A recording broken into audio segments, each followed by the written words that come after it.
ಕುಮಟಾ ಪಟ್ಟಣದ ಹೆರವಟ್ಟದಲ್ಲಿ ದಕ್ಷಿಣಾಭಿಮುಖವಾಗಿ ನೆಲೆಸಿರುವ ಶ್ರೀ ಸಾಣಿಯಮ್ಮ ದೇವಸ್ಥಾನದ ಅಮೃತ ಮಹೋತ್ಸವ ಸಂಭ್ರಮ ವಿಜೃಂಭಣೆಯಿಂದ ಸಂಪನ್ನಗೊಂಡಿತು. ಸಾವಿರಾರು ಭಕ್ತರು ಶ್ರೀದೇವಿಗೆ ಯಥಾಶಕ್ತಿ ಸೇವೆ ಸಲ್ಲಿಸಿ ಪುನೀತರಾದರು.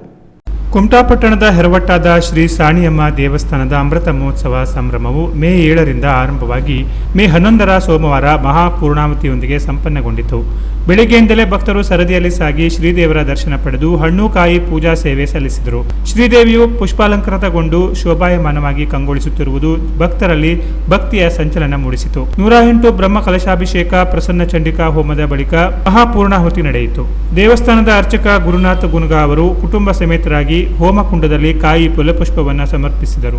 ಅಮೃತ ಮಹೋತ್ಸವ ಸಮಿತಿಯ ಗೌರವಾಧ್ಯಕ್ಷ ವೆಂಕಟೇಶ್ ನಾಯಕ್, ಕಾರ್ಯದರ್ಶಿ BNK ನಾಗರಾಜ್, ದೇವಸ್ಥಾನದ ಆಡಳಿತ ಮಂಡಳಿಯ ಅಧ್ಯಕ್ಷ ನಾಗಪ್ಪಗೌಡ, ಕಾರ್ಯದರ್ಶಿ ಭಗವಾನ್ ನಾಯ್ಕ್ ಸೇರಿದಂತೆ ಮಂಡಳಿ ಸಮಿತಿಯವರು ವಸ್ತ್ರ, ಜೋಡುಗಾಯಿ ಸೇರಿದಂತೆ ಫಲಪುಷ್ಪವನ್ನು ಹೋಮಕುಂಡಕ್ಕೆ ಅರ್ಪಿಸಿದರು.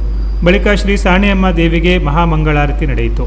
ಸಾವಿರಾರು ಭಕ್ತರು ಈ ಪುಣ್ಯದ ಗಳಿಗೆಯನ್ನು ಕಣ್ತುಂಬಿಕೊಂಡರು. ಬಳಿಕ ತೀರ್ಥ ಪ್ರಸಾದ ವಿತರಣೆ ನಡೆಯಿತು.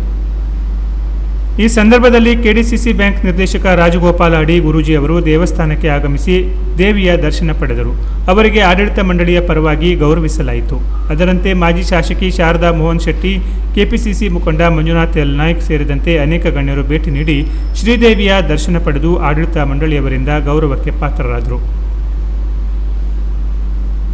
ಮಧ್ಯಾಹ್ನ ನಡೆದ ಅನ್ನ ಸಂತರ್ಪಣೆಯಲ್ಲಿ ಸಾವಿರಾರು ಭಕ್ತರು ಪಾಲ್ಗೊಂಡು ಪ್ರಸಾದ ಭೋಜನ ಸ್ವೀಕರಿಸಿ ದೇವಿಯ ಕೃಪೆಗೆ ಪಾತ್ರರಾದರು. ದೇವಸ್ಥಾನದ ಆಡಳಿತ ಮಂಡಳಿ, ಅಮೃತ ಮಹೋತ್ಸವ ಸಮಿತಿ ಪದಾಧಿಕಾರಿಗಳು, ಸದಸ್ಯರು ಮತ್ತು ಸ್ವಯಂ ಸೇವಕ ಭಕ್ತರು ವಿವಿಧ ಜವಾಬ್ದಾರಿಯನ್ನು ವಹಿಸಿಕೊಂಡು ಆಗಮಿಸಿದ ಭಕ್ತರಿಗೆ ಅಚ್ಚುಕಟ್ಟಾದ ವ್ಯವಸ್ಥೆ ಕಲ್ಪಿಸುವ ಮೂಲಕ ಅಮೃತ ಮಹೋತ್ಸವವನ್ನು ಅದ್ದೂರಿಯಾಗಿ ನಡೆಸಿಕೊಡುವಲ್ಲಿ ಪ್ರಮುಖ ಪಾತ್ರ ವಹಿಸಿದರು.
ಇಂಪ್ರೂವ್ ಮಾಡಿದ್ರ ಚಿಕ್ಕಿ ಮಾಡಿ ಹೌದಾ ಬೌಂಡ್ರಿ